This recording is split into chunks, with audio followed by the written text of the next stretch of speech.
been an awakening. Have you felt it?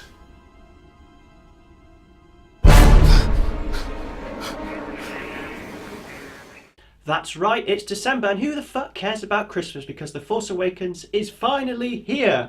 Chewie, we're home. There's no doubt that this movie has probably been the most hyped movie this year. The Millennium Falcon! It's the Millennium Falcon! Oh my god! Oh my god! Oh god! I gotta play with my Star Wars toys! Oh god! Which one? Oh my god! But does it really deserve all the attention it's been getting? Of course! Well, yeah, because it's fucking Star Wars! And the last one is like a decade ago, and we all know how that turned out. But is it really any good? Well, if you've not seen the movie yet, I suggest you pause this and go watch it, because I'm going to be talking about spoilers here. Yeah, I'm just going to wait here and...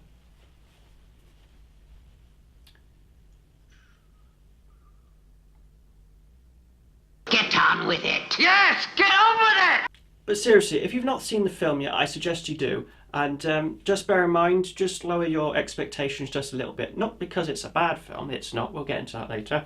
But sometimes you can have such high expectations that nothing can meet those expectations and you can be disappointed. So just bear that in mind before you see the film.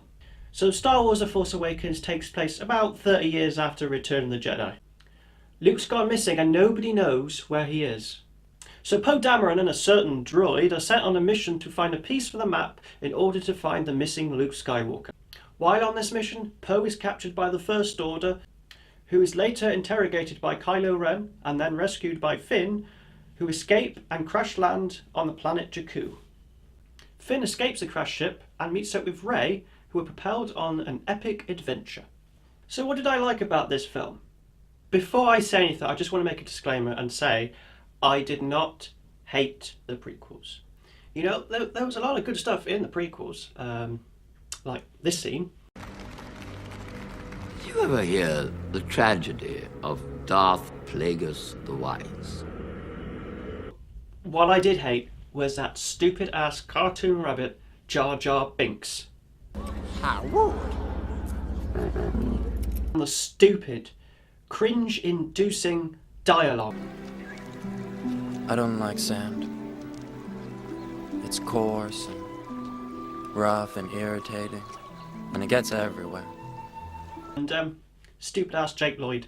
I've been wondering, what are midichlorians? But with this film, there was nothing like that at all. And unlike the prequels, there was actually a lot of humour in this film. Howard. In fact, in terms of humour, this is probably the best Star Wars film. And this is real humour through character interactions and not stupid poopy jokes. And one of the most surprisingly funny characters is Kylo Ren. Like basically the new Darth Vader of the films. It has so much depth and character. You know, when it comes to the prequels, this is what Anakin Skywalker should have been. A bratty asshole who has temper tantrums. And not a monotone creep. She covered the cameras. I don't think she liked me watching her. The interaction between characters feels very natural, unlike the prequel films. If you're not with me, then you're my enemy. And yeah, by the way, Han Solo is back, and he is back. And yeah, he feels like a grumpy old man, but he still feels like Han Solo. Even though he looks more scruffy looking than he did in the original films. Who's scruffy looking? And Chewie looks like Chewie in this film, not that thing in Revenge of the Sith. What were you thinking, George Lucas? And Carrie Fisher's back. And even though it's nice to see her and the interaction between her and Harrison Ford, you can tell she's been out of acting for a while. This film feels like Star Wars, blending the new with the old, but it wasn't perfect. I had a few issues with it. I felt that the movie stayed too close to the old formula of A New Hope, with Starkiller Base being the new Death Star. And I thought Donald Gleason's speech as General Hux on the podium was pretty hilarious. Oh, and there's a couple of plot twists in this movie too. Han Solo dies! Oh my god! Which was kind of a bit obvious, really. Han Solo confronting Kylo Ren on a bridge with a chasm, because we've not seen that before.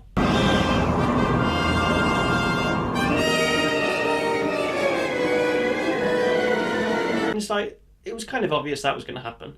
But all that led up to one final moment. The duel between Rey and Kylo Ren. And this was edge of the seat intense. For the most part, it was enjoyable and fun, and I saw it twice in one day. I didn't really like the fact that they ended the film in a literal cliffhanger. And I mean literal cliffhanger, on the edge of a cliff. Maybe ended the movie like 10 minutes before, just having Rey and Chewie just fly off into hyperspace. But hey, I like this film. I liked it a lot, and I'm looking forward to seeing what direction Star Wars goes. And we have barely a year left until the next one. So I hope you have a good Christmas and a happy New Year, and I'll see you again soon.